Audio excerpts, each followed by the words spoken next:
নমস্কাৰ, মই ভাৰ্গৱ ভূষণ। আজি এটা নতুন ভিডিঅ'লৈ আপোনালোকৰ মাজত আহিছোঁ। আশা কৰোঁ আপোনালোক ভালে আছে। ভিডিঅ'টো হৈছে যে SSC GD কিয়নো মোৰ ফাৰ্ষ্ট প্ৰিফাৰেঞ্চ আছাম ৰাইফলছ হ'ল, লগতে অসমৰ যিসকল বন্ধু বান্ধৱী আছে তেওঁলোকৰনো কিয় আছাম ৰাইফলছ ফাৰ্ষ্ট প্ৰিফাৰেঞ্চ হ'ব লাগে। তেনেহ'লে ব'লক ভিডিঅ'টো আৰম্ভ কৰোঁ।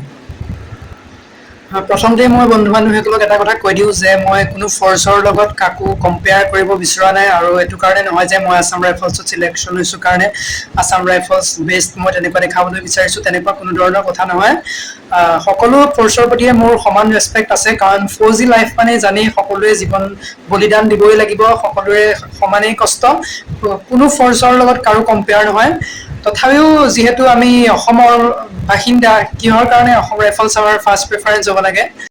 যেতিয়া আমি কোনো এটা ফ'ৰ্চত ফাৰ্ষ্ট প্ৰিফাৰেঞ্চ দিম, প্ৰিফাৰেঞ্চসমূহ দিয়াৰ আগতে আমি কিছুমান দিশ চাই ল'ব লাগিব।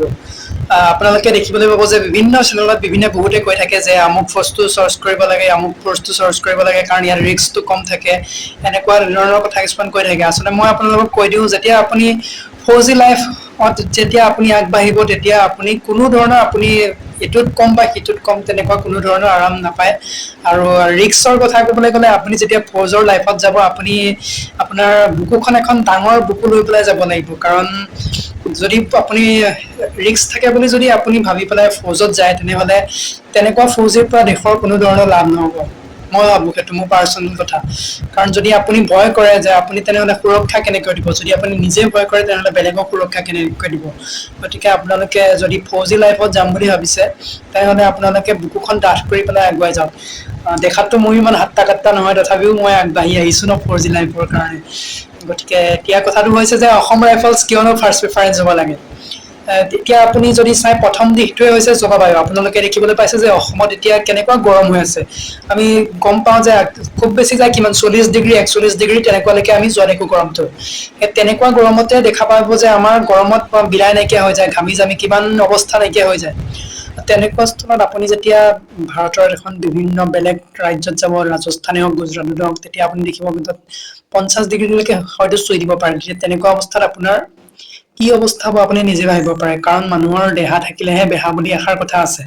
যিহেতু আমি ইমান গৰমত আমি ডাঙৰ দীঘল হোৱাৰ আমাৰ অভ্যাস নাই, ঘপকে তেনেকুৱা এটা চিটুৱেশ্যন পাওঁতে আমাৰ বহুত এডজাষ্ট কৰিবলৈ বহুত কঠিন হয়। সেইটো কাৰণে প্ৰথম কথাটো হৈছে জলবায়ু। দ্বিতীয়তে আপোনালোকে জানে যে আছাম ৰাইফলছৰ ডিউটি কেৱল অকল নৰ্থ ইষ্ট ইণ্ডিয়াতে পৰে।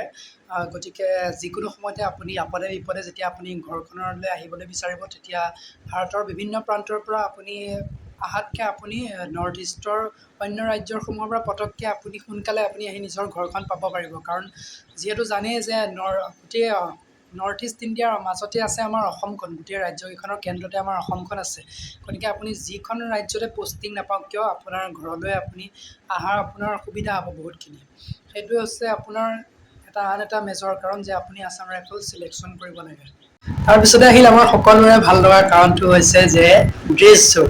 আপোনালোকে যিসকলে আছাম ৰাইফলছক ফ'ল' কৰে, বহুত ভাল পায়, তেওঁলোকে দেখিব যে আছাম ৰাইফলছৰ যিযোৰ ড্ৰেছ, সেইযোৰ টোটেলি ইণ্ডিয়ান আৰ্মিৰ সৈতে ছেইম ড্ৰেছ, একেযোৰ ড্ৰেছেই।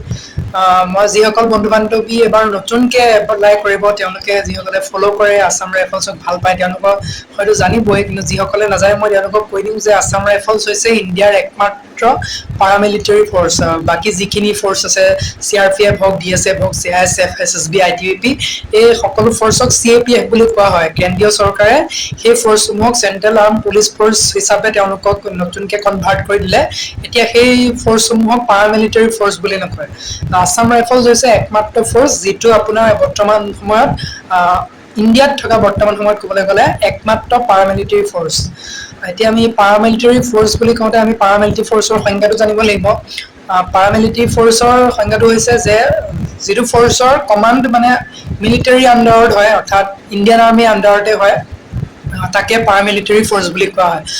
সেইটোৱে হৈছে চবতকৈ ভাল লগা কাৰণ, আপোনাৰ যদি আছাম ৰাইফলছত আহে আপুনি, তেনেহ'লে ইণ্ডিয়ান আৰ্মিৰ যিখিনি আপুনি ডিউটি, যিখিনি আপোনাৰ ফিলিংছ, সকলো আপুনি ইণ্ডিয়ান আৰ্মিৰ দৰে পাব। কাৰণ আপোনালোকে জানিব যে যি আছাম ৰাইফলছৰ যি 80% অফিচাৰ্ছ সকলো ইণ্ডিয়ান আৰ্মিৰ পৰা আহে, কিন্তু বাকী ফ'ৰ্চসমূহত তেনেকুৱা নহয়। আপোনালোকে বাকী ফ'ৰ্চৰ আপুনি ডাইৰেক্টৰ জেনেৰেলজন যদিও চাই এজন IPS বিষয়া হয়, কিন্তু আসাম ৰাইফলছৰ ক্ষেত্ৰত তেনেকুৱা নহয় আসাম ৰাইফলছৰ যিজন ডাইৰেক্টৰেট জেনেৰেল তেওঁ এজন ইণ্ডিয়ান আৰ্মিৰ হাই ৰেংকৰ অফিচাৰ লিউটেনেণ্ট জেনেৰেল হয় গতিকে আপোনাৰ যি ডিউটি আপুনি অল ইণ্ডিয়াত পোষ্টিং নাপায় সেইটো সঁচা কথা কিন্তু আপুনি যি ডিউটি কাম কৰাৰ যিখিনি ফেচিলিটি আপুনি ইণ্ডিয়ান আৰ্মিৰ সৈতে সেম ফেচিলিটি আপুনি পাব তাৰপিছতে আহিল আপোনাৰ কেণ্টিন ফেচিলিটি আপোনালোকক মই কৈ দিওঁ যে আসাম ৰাইফলছত যিসকল কেণ্ডিডেট চিলেকশ্যন পায় তেওঁলোকে আচলতে ইণ্ডিয়ান আৰ্মিৰ যি কেণ্টিন ফেচিলিটি তেওঁলোকেও সেইটোৱে ফেচিলিটি পায় গতিকে আপোনালোকে ভাবক যে ইণ্ডিয়ান আৰ্মিৰ যিখিনি ফেচিলিটি পাই থাকে তেওঁলোকে আসাম ৰাইফলছত সেইখিনি সমান ইকুৱেল ফেচিলিটি আপোনালোকে আসাম ৰাইফলছত থাকিব গতিকে এইটো কাৰণেও আসাম ৰাইফলছ মই ভাবোঁ ফাৰ্ষ্ট প্ৰিফাৰেঞ্চ হোৱা উচিত যিসকল বন্ধু বান্ধৱী ইণ্ডিয়ান আৰ্মিলৈ যোৱাৰ বহুত এটা মন আছে হেঁপাহ আছে তেওঁলোকে নিশ্চিতভাৱে ফাৰ্ষ্ট প্ৰিফাৰেঞ্চ আসাম ৰাইফলছ দিব পাৰে কাৰণ যিহেতু আমি ইয়াতে ঘৰৰ ওচৰতে থাকি ইণ্ডিয়ান আৰ্মিৰ ফিলিংছ লৈ আমি কাম কৰিব পাৰিম এইখিনিতে এটা মই কথা কওঁ যে বহুতে আপোনালোকক কয় চাগে নিশ্চয় আপোনালোকে ইউটিউবৰ ভিডিঅ'টো দেখা পাইছে বিভিন্ন চেনেলৰ বহুতো জানা শুনা মানুহে কয় যে যি আসাম ৰাইফলছৰ যি ট্ৰেইনিং বহুত হাৰ্ড হয় যিহেতু ইয়াৰ ট্ৰেইনিংসমূহ ইণ্ডিয়ান আৰ্মি আণ্ডাৰত হয় বাকী ফ'ৰ্চসমূহৰ নিচিনা নহয় ইয়াত তাতকৈ অলপ হাৰ্ড হয় বুলি কোৱা হয় মই কৈ দিছোঁ মই ভিডিঅ'টো প্ৰথমতেই কৈছোঁ যে যেতিয়া আপুনি ফৌজি লাইফত যাব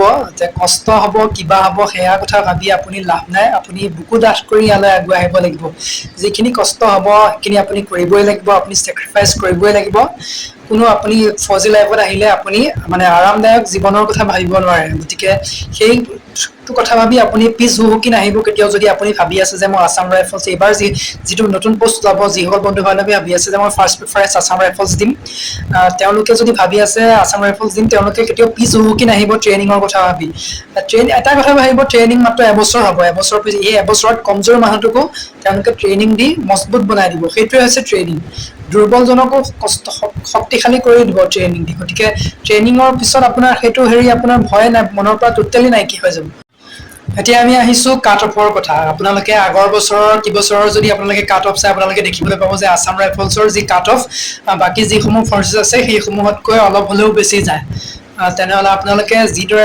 প্ৰিপেয়াৰেশ্যন কৰিব লাগিব আপোনালোকৰ প্ৰিপেয়াৰেশ্যনটো অলপ ভালকৈ কৰিব লাগিব অলপ স্মাৰ্ট ষ্টাডি কৰিব লাগিব মইনো কেনেদৰে প্ৰিপেয়াৰেশ্যন কৰিছিলোঁ সেইটো এটা বেলেগ ভিডিঅ'ত জনাই দিম বাৰু কিন্তু মই এইখিনি প্ৰথমতে কৈ দিছোঁ যে আপোনালোকে যদি আসাম ৰাইফলছ ল'ম বুলি ভাবিছে তেনেহ'লে আপুনি 50%ৰ ওপৰত কমচে কম মাৰ্কছটো পাবই লাগিব মিনিমাম আপুনি 50%ৰ ওপৰত পাব লাগিব মই মাৰ্কছৰ কথা কোৱা নাই মই পাৰ্চেণ্টেজৰ কথা কৈছোঁ আপুনি ধৰা 100%ৰ ভিতৰত আপুনি 50% কমচে কম যদি কভাৰ কৰিব পাৰে তেনেহ'লে আপোনাৰ অলপ চান্স থাকে যে আপুনি আসাম ৰাইফলছত আপুনি ল'ব পাৰে কাৰণ যিহেতু আমাৰ অসমৰ চব মেক্সিমাম ল'ৰা ছোৱালীয়ে যিহেতু ফাৰ্ষ্ট প্ৰিফাৰেঞ্চ আমাৰ আসাম ৰাইফলছ দিয়ে সেইকাৰণে কাট অফটো বহুত হাই যোৱা দেখা যায় এইবাৰে দেখিবলৈ পাইছে যে কিমান গৈছে কাট অফ গতিকে যিসকল বন্ধু বান্ধৱীয়ে ভাবি আছে এইবাৰ আসাম ৰাইফলছত যাম বুলি তেওঁলোকে সুন্দৰকৈ প্ৰিপেয়াৰেশ্যন কৰি থাকক যিহেতু গম পাইছে যে নৱেম্বৰ ডিচেম্বৰলৈ নতুন ভেকেঞ্চি আহিব তাতে 3000 কিমানটা পোষ্ট আসাম ৰাইফলছৰো আহিব গতিকে আপোনালোকে সুন্দৰকৈ প্ৰিপেয়াৰেশ্যন কৰি থাকক আৰু আপোনালোকে গম পাইছে মোৰ ট্ৰেইনিঙলৈ যোৱা নাই এতিয়ালৈকে কেইদিনমানৰ পিছতে ট্ৰেইনিঙলৈ যাম আপোনালোকে আশীৰ্বাদ কৰিব যাতে মই ট্ৰেইনিংটো ভালদৰে পাছ কৰি আহিব পাৰোঁ যিমানখিনিয়ে আশা কৰোঁ আপোনালোকে ভিডিঅ'টো ভাল পালে ধন্যবাদ